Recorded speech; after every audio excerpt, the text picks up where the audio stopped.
Hi, and welcome to the Philosophy of Psychology Key Concepts lecture for week 13.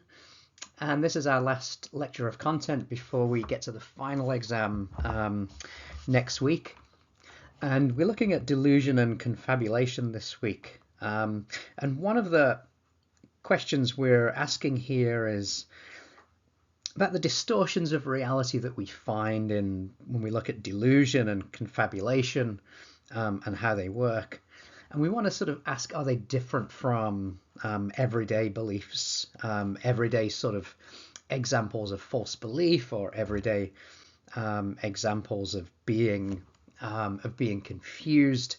What are the kind of differences? Is it a difference in rationality? Is it a difference in belief? How do we explain it? So this is what we're going to look at this week.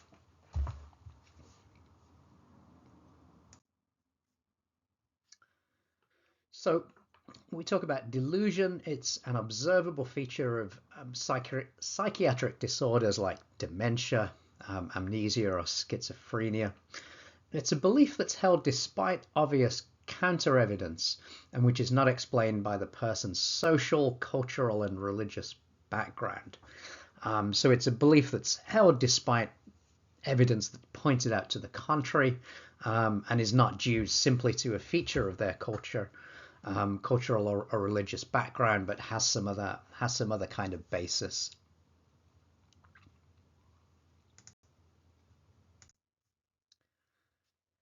And here we see a list of some common sort of themes of delusions. The Capgras delusion, in which a family member, often a partner, is thought to be an imposter, not sort of the real person.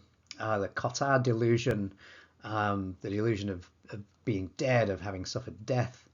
And there's other delusions here about being followed, about not seeing yourself in the mirror. Somatoparaphrenia is the sense of having a limb that's not yours, not being aware that your left arm is paralyzed, is anosognosia for hemiplegia. So there's a number of things here. Erotomania is the sense of another person secretly in love with you, even if that person has discouraged the idea. There are also the delusion of grandiosity, the idea that a person has special talents, and the delusion of persecution as well, that other people are hostile and intend to cause harm. And sometimes these delusions can sort of overlap. Often they're just sort of separate, and there's only one that a person is sort of suffering from. But they seem to have this sort of focus of this sort of false belief that's at the core of them. So it's important to sort of investigate whether that makes sense and where that idea comes from.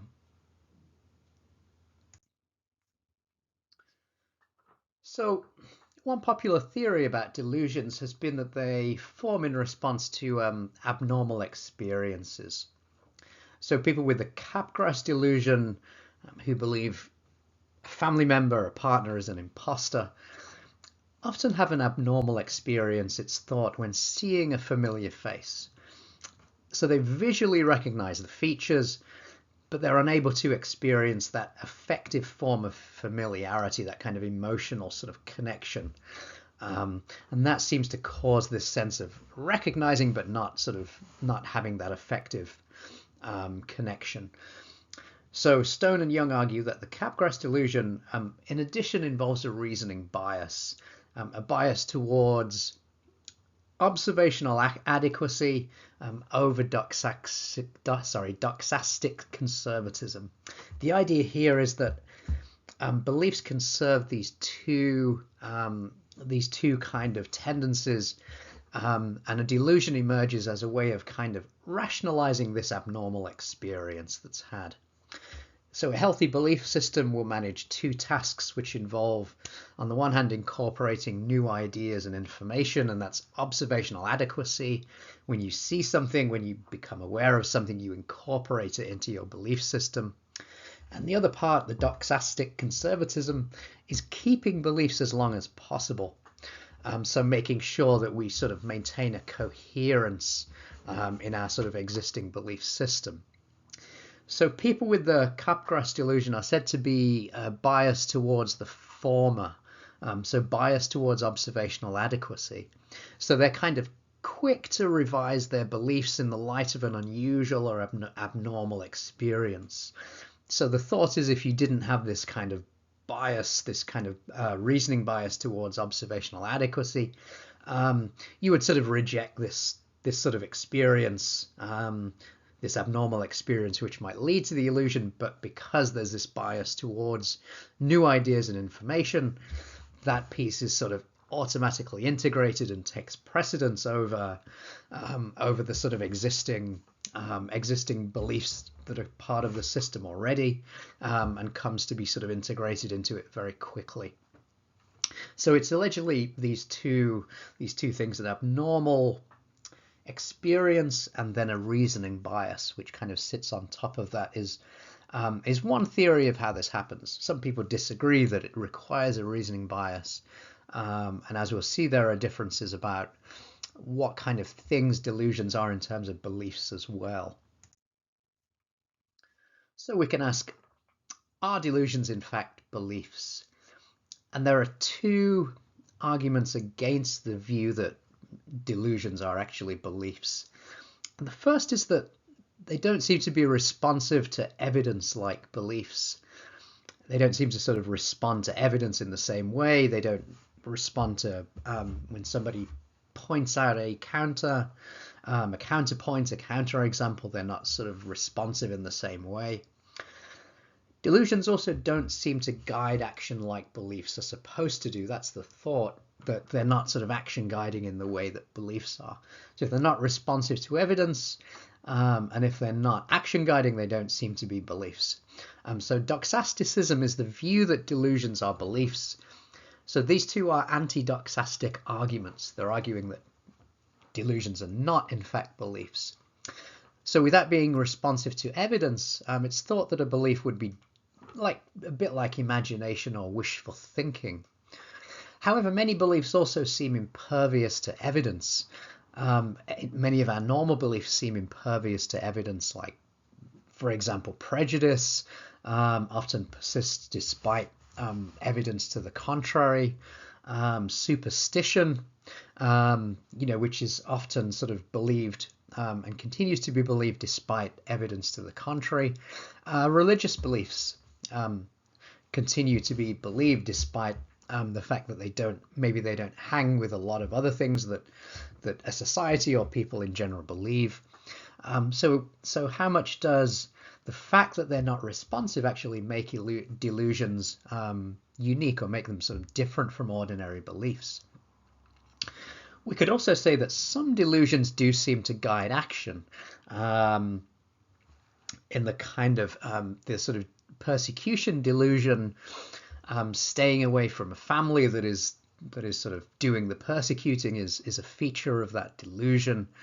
And also independent factors may affect motivation to act. So a person may not act on their belief or their delusion because they're lacking confidence. Maybe they're fearing a sanction or ostracism. So it doesn't seem to be it doesn't really seem to be that convincing that because they sort of don't guide action, they're not actually beliefs. It's hard to say that there's anything that definitively here separates delusions from beliefs, because beliefs are sometimes not responsive to evidence. Beliefs also might not guide action for a number of reasons as well.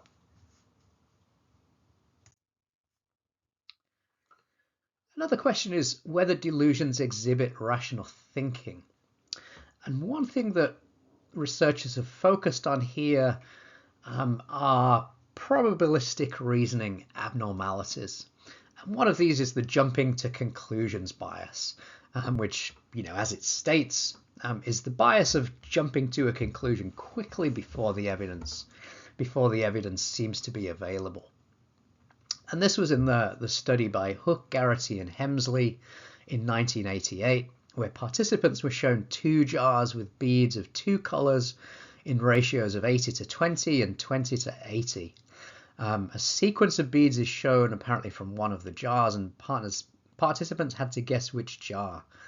Participants with delusions tended to jump to conclusions, guessing after fewer draws than the other contestants who were sort of non-delusional. So those with suffering from delusions seem to have this habit of jumping to conclusions, of making their of coming to their conclusion more quickly than other participants. Now, it could be argued, though, that although the jumping to conclusions bias is abnormal, it's not irrational. In other words, it doesn't sort of violate norms of rationality. And in this experiment, this jumping to conclusions bias experiment, although those with delusions drew less beads, they formed a conclusion that had a 97% probability of being true. So that doesn't seem to be an irrational thing to sort of jump to a conclusion when it's a 97% probability of being true. That seems pretty standard and pretty much like what we would consider normal behavior in other contexts. You would bring an umbrella if there was a 97% chance of rain. Right? So it's possible that those without delusions have some kind of conservative bias here, that they're not jumping in as quickly, as much as we could say that there's a jumping to conclusions bias. So again, it's not clear that there's irrational thinking here, that we can sort of charge those with delusions, that we can charge them with irrational thinking. It's not clear from this experiment that we can.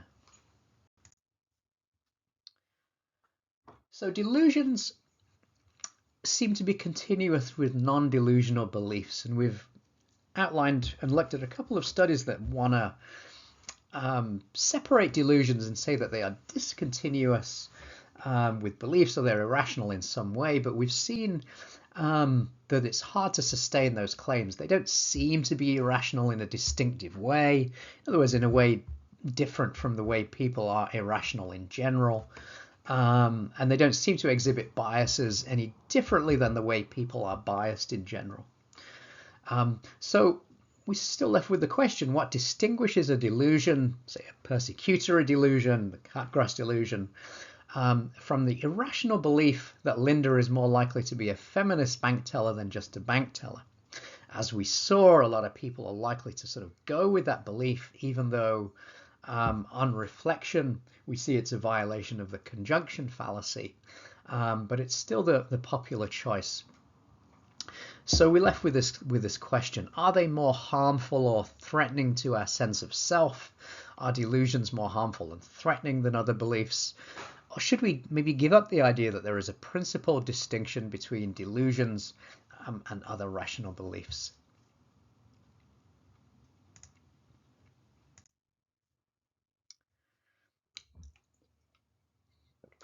All right, so now let's look at the idea of confabulation. Confabulation often refers clinically to a symptom of disorders that involve severe memory impairment, like dementia or amnesia, can also involve schizophrenia. And the symptoms are a lack of awareness, there's no motivation to lie, and the stories and the sort of confabulations can range from sort of ordinary to totally unrealistic. They often involve fabricated memories, and are also understood to involve false beliefs about the world that are held in spite of evidence to the contrary. The content of fabulation, it could be fantastic or mundane. When confabulations are provoked, in other words, when they are a response to a request or a question from somebody else, they tend to be mundane, they tend to be ordinary. Confabulation can also occur in the absence of any known pathology or brain injury. And in fact, we've seen this when we've talked about the stockings experiment, when people sort of prefer the item to their right. when picking a series of items. And in the stocking experiment, all the stockings are the same and people have a preference for the one that's to their right. But they will confabulate about that choice and say they made it on other grounds. So we know confabulation is present in cases where there's no pathology as well. It's just something people do when they don't understand why they do things. So this is an interesting sort of question where it involves these sort of clinical cases. Now, Daniel Schachter described what he called the 7 sins of memory, and they are so transience, reduced memory over time. This is a form of forgetting. So the first 3 as forms of forgetting are sins of omission. The second is blocking, which is failing to recall the name of a person you need, inability to remember the needed information when you need it.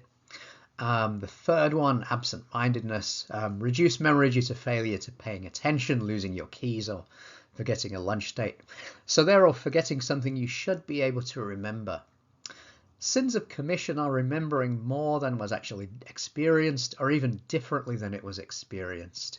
And we see this with persistence, the resurgence of unwanted or disturbing memories we'd like to forget, misattribution, assigning a memory to the wrong source, bias is influence of current knowledge on our memory for past events. So here there's a distortion from our current sort of standpoint, which influences and affects how we think about the past.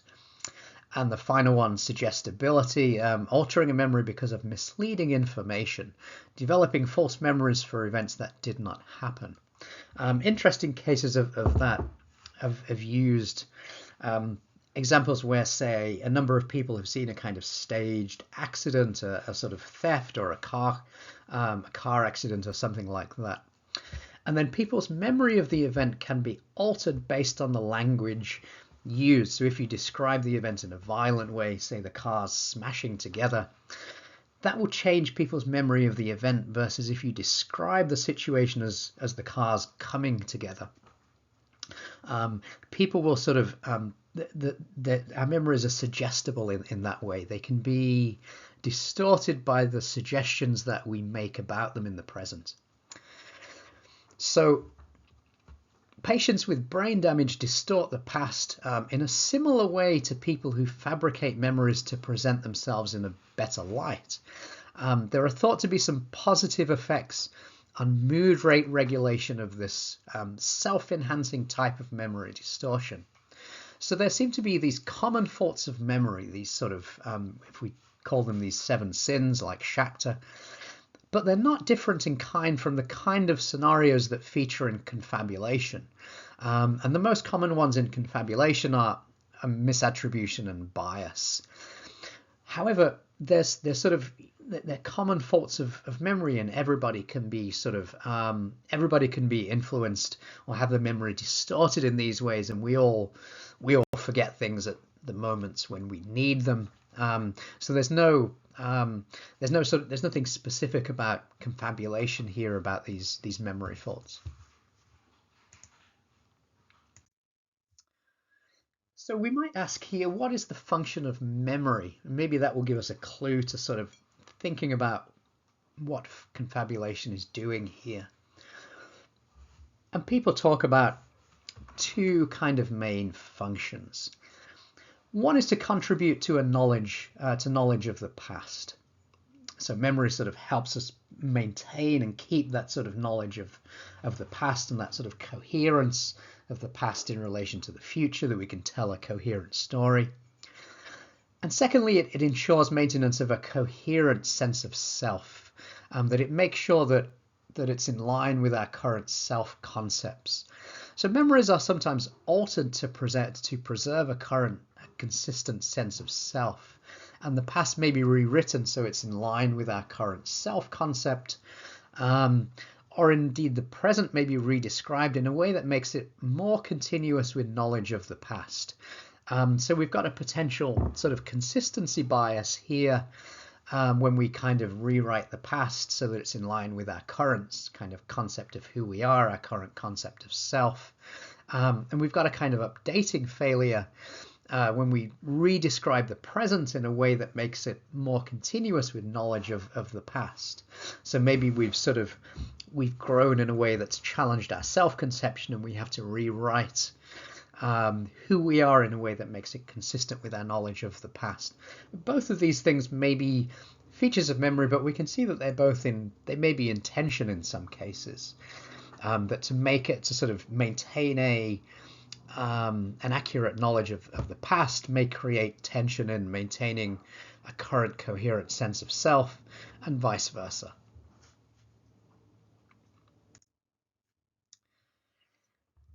Now, psychologists distinguish between reproductive and reconstructive memory. And reproductive memory is when stored information is retrieved and becomes the content of a belief about the past. So I remember something specific, and that forms my belief about the past. In reconstructive memory, stored information is combined with existing knowledge to construct a belief about the past. So here the belief is constructed. It's not built solely from memory, but we're using, almost like a sort of detective, we're using clues and ideas in the present to help us kind of reconstruct that sort of belief about the past. So in a reproductive system, there may be gaps and errors where info cannot be retrieved, where we just can't get the information, and there may be gaps and errors in the system. In a reconstructive system, however, there may be distortions, since the interpretation that makes sense to the person may not correspond with how the event was actually experienced. So again, there seems to be considerable continuity between memory distortions in clinical and non-clinical contexts. And it's possible that the reconstructive account of memory may account for those distortions, where we try to fill in the gaps with plausible inferences. So that's sort of what's happening in a distorted memory. We're trying to sort of fill in the gaps where we can't make out, we don't have that sort of information about what happened, and we're trying to reconstruct it. And that might be a common thing across clinical and non-clinical contexts. So again, nothing specific here about confabulation that sort of makes it different to processes that work in other contexts. Okay, so this week we're reading chapter 7 on delusion and confabulation in the textbook. And there's a quiz based on chapter 7, quiz 12, our last quiz. Just to wind things down, there's no markup or voice thread assignment this week, and we are looking forward to the final exam next week. So I will make sure there is a final exam review video for you to have a look at, and we'll talk about that next week. So the chapter and the quiz are the focus for this week.